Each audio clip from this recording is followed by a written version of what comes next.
Assalamualaikum warahmatullahi wabarakatuh. Apa kabar anak soleh dan solehah yang ibu sayangi? Semoga kita semua dalam keadaan sehat, selalu dalam lindungan dan ridha Allah Subhanahu wa Ta'ala. Puji syukur kehadirat Allah Subhanahu wa Ta'ala kita panjatkan karena pada kesempatan yang berbahagia ini kita bisa bertemu dalam acara tausiah online. Baiklah anak soleh-solehah yang ibu sayangi, pada kesempatan kali ini ibu akan membawakan tausiah online dengan tema hak dan kewajiban anak di rumah. Tentu kalian masih ingatkan apa itu hak dan apa itu kewajiban. Hak adalah segala sesuatu yang harus didapatkan oleh setiap orang. Adapun kewajiban adalah kebalikannya. Apa itu kewajiban? Kewajiban adalah segala sesuatu yang harus dilaksanakan. Oke, kita bahas pertama tentang hak terlebih dahulu ya. Pertama, hak mendapat cinta dan kasih sayang. Sebagai anak, kalian di rumah akan mendapatkan hak tersebut berupa apa?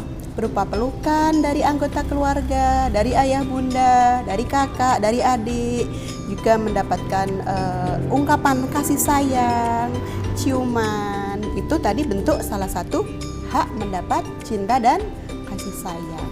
Sedangkan yang kedua adalah hak mendapat perhatian. Yang bagaimana itu ya hak mendapat perhatian?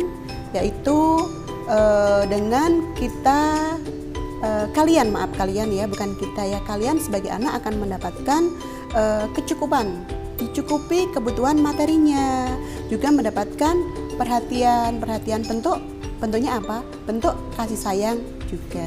Jadi sebetulnya di sini saling ada keterkaitan. Terus yang ketiga, hak untuk diterima sebagai individu yang berbeda. Kenapa ada hak tersebut? Karena setiap kalian, setiap pribadi, setiap kita adalah berbeda. Kita adalah unik seperti itu.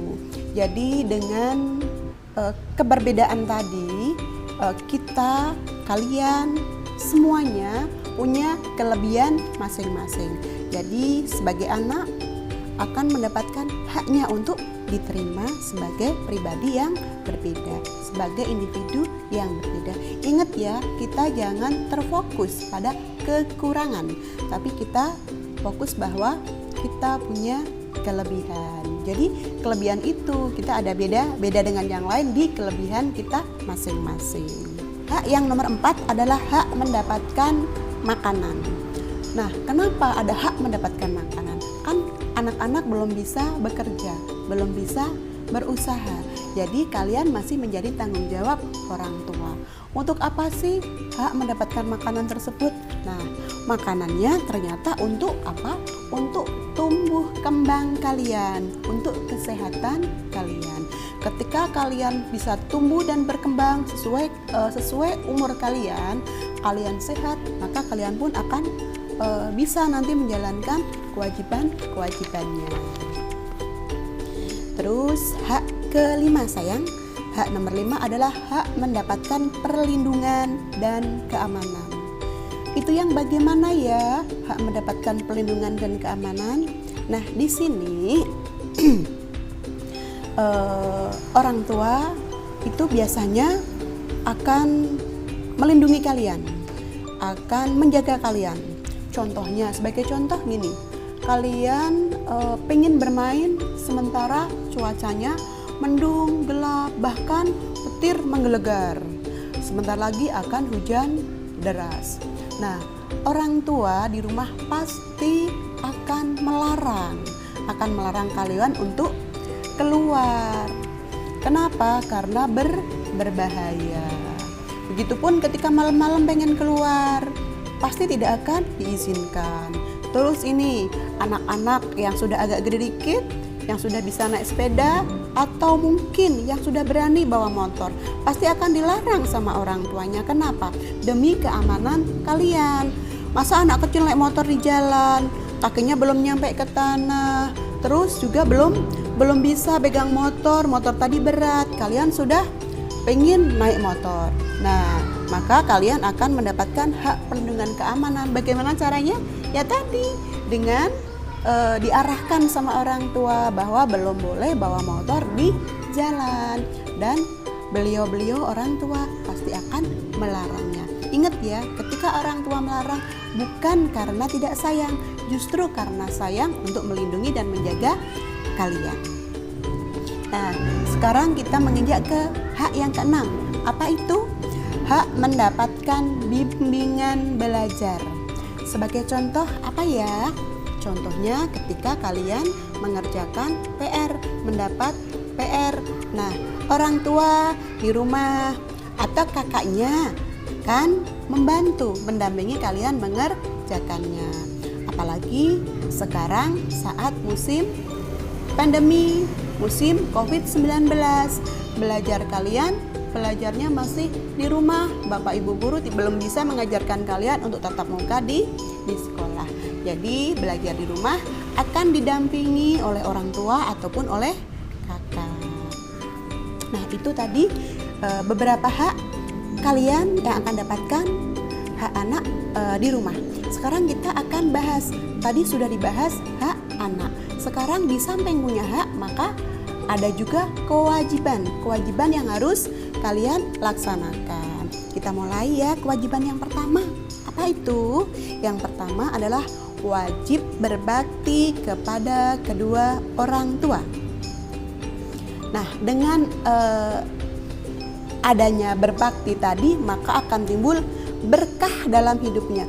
Seorang anak yang berbakti kepada orang tua akan ridho, maka hidup anak tadi akan menjadi berkah.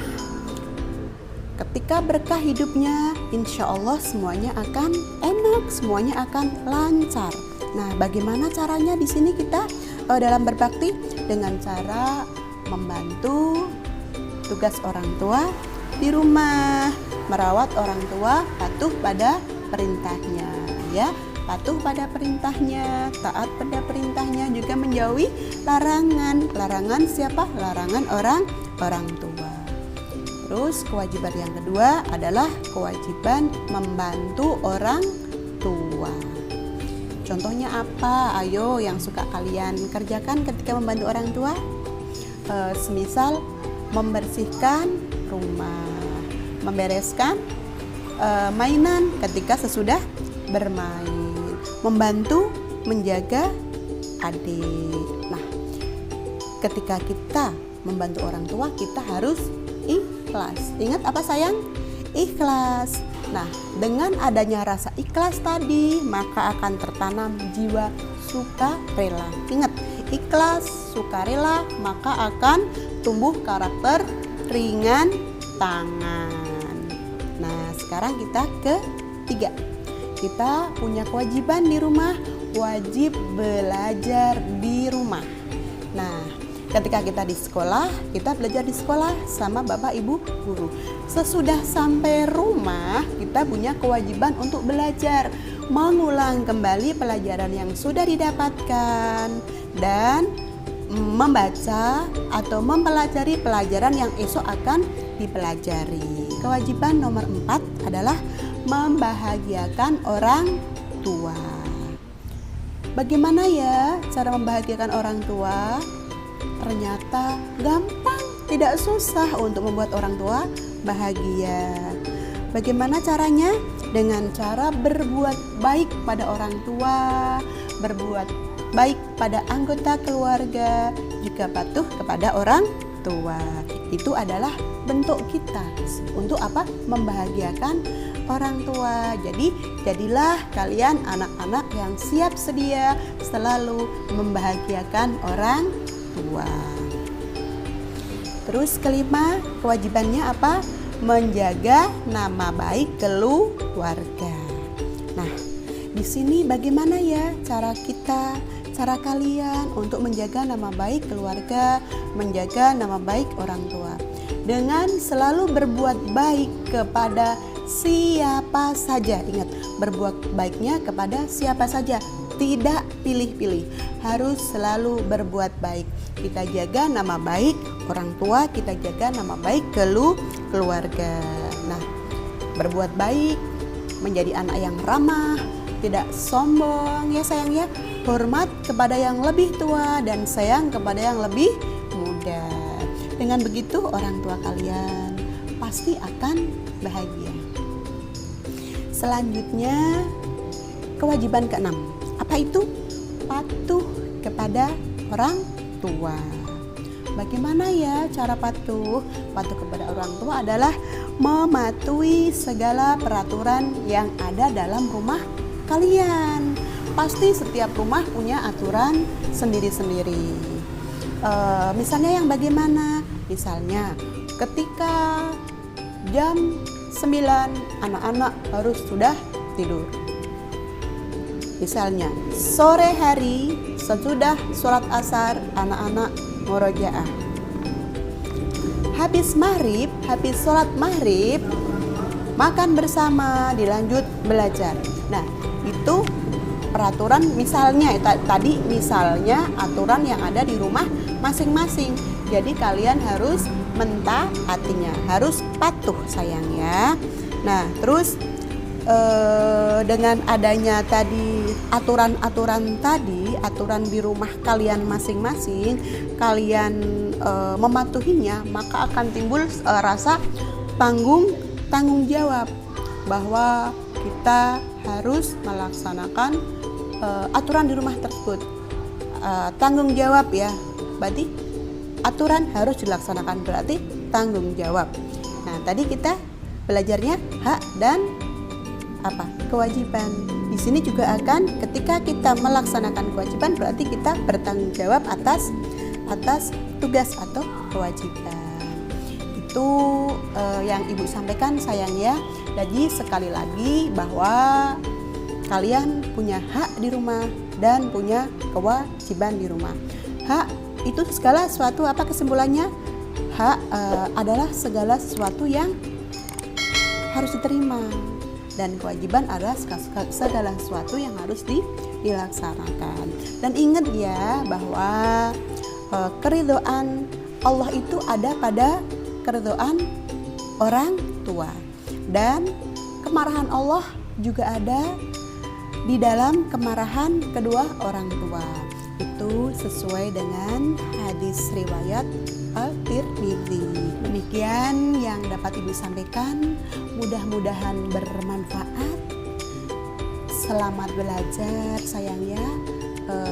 Kita berdoa bersama-sama, mudah-mudahan corona segera berlalu, kita bisa belajar kembali di sekolah, bisa bertatap muka, bertemu dengan teman-teman, dengan Bapak Ibu guru.